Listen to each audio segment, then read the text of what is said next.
Hello दोस्तों, तो हमारी सीरीज चल रही थी 5004 की, यूपी रेवेन्यू कोड की। तो दोस्तों उसमें हमने अब तक आपके लिए 2 क्वेश्चन करा दिए हैं जो इंपॉर्टेंट क्वेश्चन थे। उनमें हमने हिंदू मुस्लिम काल में देखा, हिंदू और मुस्लिम दोनों कालों को समझ लिया है कि उनमें संपत्ति का अधिकार, मतलब कि जो किसान थे, ठीक है, उनके पास में संपत्ति का क्या अधिकार था। अब तीसरी कंडीशन हमारी चल गई है, तीसरे क्वेश्चन पे हम आ गए। आज हम जानेंगे कि ब्रिटिश काल में संपत्ति के अधिकार का विकास कैसे हुआ। ठीक है, संक्षेप में वर्णन करेंगे। तो चलिए जल्दी से नोटबुक और पेन लेकर के होते रेडी, क्वेश्चन को करते हैं हम स्टार्ट। तो describe in the brief how did develop of property right in British period. तो उत्तर आपके सामने ये रहा। देखिए, ब्रिटिश काल में संपत्ति के अधिकार का विकास। देखिए, ब्रिटिश काल में उत्तर प्रदेश के भूभाग अंग्रेजों के कब्जे में 1775 ईस्वी से 1857 के बीच एक एक कर कई बार में आए। प्राचीन बनारस प्रांत अंग्रेजों को अवध के नवाब से संधि में प्राप्त हुआ। 19वीं शताब्दी के प्रारंभ में अंग्रेजों के पास केवल बनारस डिवीजन, सोनभद्र को छोड़कर और इलाहाबाद का किला था। बाद में 1801 में अवध के नवाब द्वारा आजमगढ़, मौलाए भंजन, देवरिया, गोरखपुर, बस्ती, इटावा, कानपुर, एटा, बरेली आदि को अंग्रेजों को दे दिया गया।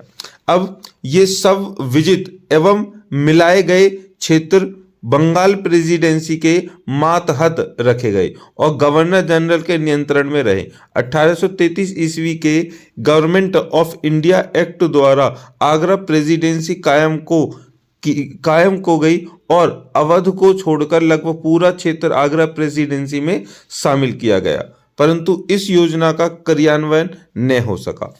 प्रदेश के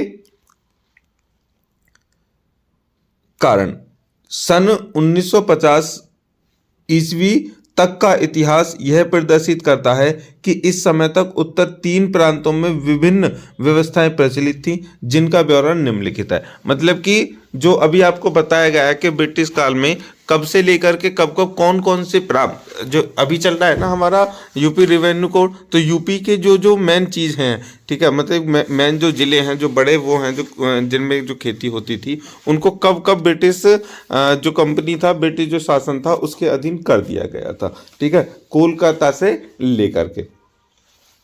अब इसमें क्या है कि जो 1950 तक जो पूरा ब्रिटिश काल है उसको 3 भागों में यहाँ पर वर्णित किया गया है और तीनों में क्या क्या उनकी व्यवस्थाएं प्रचलित थी उनका ब्यौरा है। नंबर 1 है दोस्तों का बनारस का स्थायी बंदोबस्त। देखिए, ईस्ट इंडिया कंपनी को बनारस प्रांत, जिसमें कि जौनपुर, बलिया, गाजीपुर और आजमगढ़ जिले का कुछ भाग तथा मिर्जापुर का उत्तरी भाग 1775 में अवध के नवाब आसुफदौला से संधि में प्राप्त हुआ। उस समय ये भाग बनारस के राजा चैत सिंह के प्रबंध में थे। अब राजा चैत सिंह को 22 लाख रुपया वार्षिक कर देने की शर्त पर इस प्रांत का बंदोबस्त करने एवं माल गुजारी वसूल करने का मालिक बना रहने दिया। समझ रहे हैं आप? उस समय पर 22 लाख रुपया सालाना। अब यार ये लगाओ कि उस समय पर 22 लाख रुपया कितनी बड़ी कीमत होगी। ठीक है, जिस समय पर केवल मतलब कि 1 आना, 2 आना, 4 आना ये चलते होंगे, या फिर इससे भी, मतलब कि रुपये की तो बहुत ही कीमत थी उस समय। रुपया तो किसी, मतलब कि कोई नॉर्मल आदमी उस समय पर देख ही नहीं सकता था। वहाँ पर 22 लाख रुपए की बात हो रही है और ये 22 लाख केवल अंग्रेजी सरकार को टैक्स देना था। ठीक है, चलिए आगे बढ़े। बनारस में नियुक्त अंग्रेजी रेजिडेंसी इनकम साहब के हाथों में राजस्व प्रशासन 1788-94 के काल तक रहा। उसने भूमि का बंदोबस्त गवर्नर जनरल लॉर्ड कार्नवालिस के आदेश से करना प्रारंभ किया। उनका मूल इरादा था कि बंदोबस्त किसानों के सामने उनके साथ किया जाए।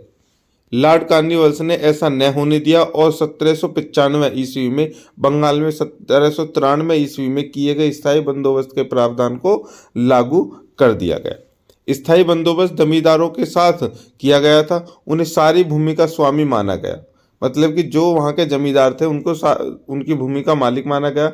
इस प्रकार स्थायी बंदोबस्त के साथ साथ आधुनिक जमींदार और जमींदारी की प्रथा प्रारंभ हो गई। कहने का मतलब यहाँ पर ये था कि जो जो उस समय पर राजा थे वो उठाते थे टैक्स। कंडीशन तो वही थी कि जो किसान खेती करेगा वही उसका मालिक होगा, लेकिन राजा उनसे लेते थे टैक्स। अब इनके ऊपर बन गए कौन? अंग्रेज, ब्रिटिश। ठीक है, तो अंग्रेजों ने क्या कर दिया? अंग्रेजों ने कहा कि तुम ही जमींदार हो, हम तो तुम्हें ही मानेंगे, हमें किसान से कोई मतलब नहीं है, वो तुम्हें कितना कर देगा, कब देगा, कर देगा, नहीं देगा, हमें कोई मतलब नहीं है, हम तो उसका मालिक तुम्हें ही मानेंगे। अंग्रेजों ने उनको जमींदार मान लिया। जमी पर देने वाले, ठीक है, जमींदार, जमी पर टैक्स देने वाले, लेकर के देने वाले, इसलिए उनको जमींदार मान लिया गया। चलिए आगे बढ़ते हैं। आगे अवध की ताल्लुकदारी। देखिए 1856 ईस्वी में अवध अंग्रेजी राज्य में मिलाया गया। 1857 ईस्वी में भारतीय स्वतंत्रता का प्रथम संग्राम, मतलब जो पहला युद्ध जब हुआ था, तो यह एक युद्ध जो आंदोलन था वो दबा दिया गया। तब लॉर्ड कैनिंग ने यह घोषणा 1858 ईस्वी में की कि बलरामपुर के राजा दिग्विजय सिंह और पहा के राजा कुलवंत सिंह को छोड़कर पूरे अवध प्रांत का भूमि संबंधी अधिकार ब्रिटिश सरकार द्वारा जब्त कर लिया जाता है और जैसा उचित समझा जाएगा वैसा भौमिक अधिकारों का प्रबंध कर दिया जाएगा। इस प्रकार ब्रिटिश शासकों ने अवध में जमींदारी प्रणाली स्थापित की। लॉर्ड कैनिंग ने 1858 ईस्वी की घोषणा द्वारा न केवल भूमि का स्वामित्वाधिकार जब्त किया बल्कि हर किस्म की भूमि के अधिकारों, जिसमें दखलखोरी और दखलकारी अधिकार भी शामिल है। न केवल छोटे छोटे किसान उखाड़ फेंके गए बल्कि छोटे छोटे जमींदार जो 20 वर्षों से भूमि का उपयोग कर रहे थे को हटा दिए गए। ताल्लुकदार सदैव के लिए अंग्रेजी सरकार के मित्र एवं भक्त बन गए। अब यहाँ पर एक बात ध्यान रखना, ताल्लुकदार सदैव के लिए अंग्रेजी सरकार के मित्र एवं भक्त बन गए। बाद में अंग्रेजों ने अवध कंप्रोमाइज के अनुसार 2 अधिनियम पारित किए गए। नंबर 1, अवध सब सेंटिमेंट एक्ट 1866 और अवध रेंट एक्ट 1861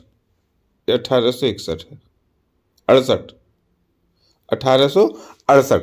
ठीक है, देखिए चलो यहाँ तक की बात मैंने आपको यहाँ के बताई थी। ताल्लुकदार सदैव के लिए अंग्रेजी सरकार के मित्र एवं भक्त बन गए। अब ये जो ताल्लुकदार थे ये कौन थे? मतलब कि ये वो थे जो अंग्रेजों से ताल्लुक रखते थे और ये उनके भक्त बन गए और मित्र बन गए। अब सारा काम यही करने लग गए, चापलूसी करने लग गए। ठीक है, उनका मतलब कि भक्त बन गए, जो वो कहे वो करने लग गए। तो उसके बाद में क्या हुआ कि ये जो छोटे छोटे जो जमींदार फेंके गए थे ना उखाड़ करके, और जो 20-20 वर्षों से भूमि का उपयोग कर रहे थे, जब अंग्रेज गए तो इन हरामखोरों ने जो ताल्लुकदार जो उनके भक्त बन गए थे ये उनको सौंप करके चले गए उसको।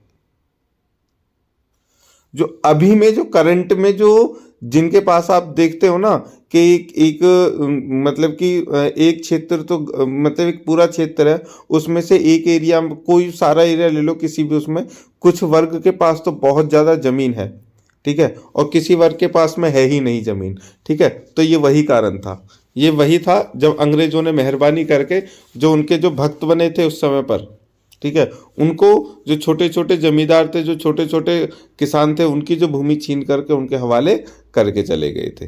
तो वो अभी तक भी है और वही चल रही है। चलिए आगे बढ़ते हैं। अब अवध सब सेंटिलमेंट अधिनियम ने छोटे जमींदारों को उनके अधिकार उन्हें दे दिए। अवध रेंट एक्ट 1868 को समाप्त कर 1886 एक्ट बनाया गया, जिसमें गैर दाखिलकारी काश्तकारों को संरक्षण प्रदान किया गया। ये 5 वर्ष तक बेदखल नहीं किए जाएंगे और उनका लगान बढ़ाया न जा सकेगा। हालांकि उस पर थोड़ा बहुत ही प्रावधान किया, ठीक है, लेकिन 2-4 साल 5 साल बाद, ठीक है, ये सारी चीज़ें बदलने लग गई। एक समय ऐसा आया दोस्तों कि जो छोटे छोटे किसान थे, ठीक है, छोटे छोटे जो किसान थे, ठीक है, उनके बाप दादाओं ने बहुत ज़्यादा मेहनत की और जो बंजर जमीन थी, ठीक है, बंजर जमीन थी उसको बहुत अच्छी तरीके से जोत बोया, ठीक है, जोत बोया और जोत बो करके उसको किसान मतलब कृषि योग्य बनाया। कृषि योग्य बनाने के बाद में, ठीक है, अब इन पर क्या हुआ, इन पर इतना अधिक टैक्स लिया गया, इतना अधिक अधिक टैक्स लिया गया।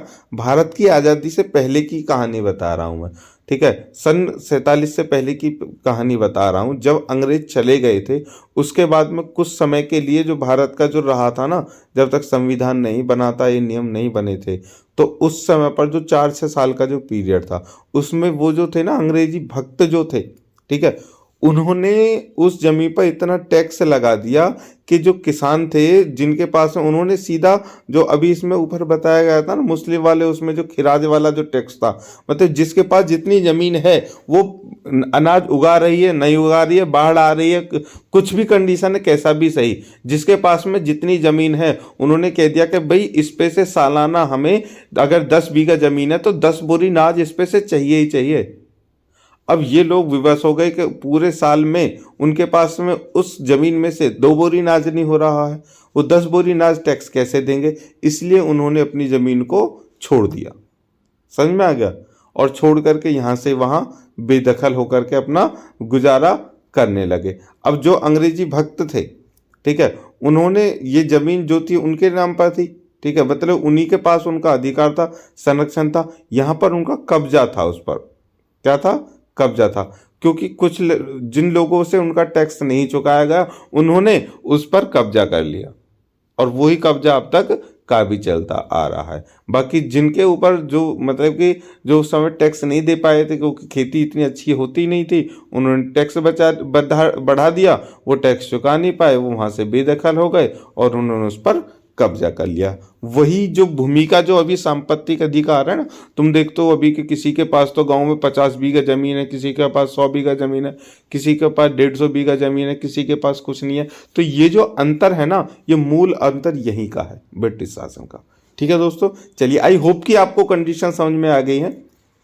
ठीक है, इस क्वेश्चन को हम करते हैं यहीं समाप्त। नेक्स्ट क्वेश्चन में चलेंगे और वहां पर जानेंगे एक भूमि के बारे में, किस तरह का स्थानांतरण था, किस तरह से उनकी जो खुद का मालिकाना हक था क्या उन्हें प्राप्त हुआ या फिर नहीं प्राप्त हुआ। ये सब जानने के लिए नेक्स्ट वीडियो का इंतजार करेंगे, जल्दी से लेकर आने वाले हैं। तब तक आप इस वीडियो को लाइक कर दीजिए, शेयर कर दीजिए सब जगह और कमेंट करके हमें बता दीजिए आपके मन में कोई डाउट या कोई प्रश्न हो तो। साथ के साथ में आप हमें जल्दी से हमारे व्हाट्सएप ग्रुप जो नीचे लिंक दिया गया है उससे ज्वाइन कर लीजिए न्यू अपडेट और नोटिफिकेशन के लिए। जय हिंद।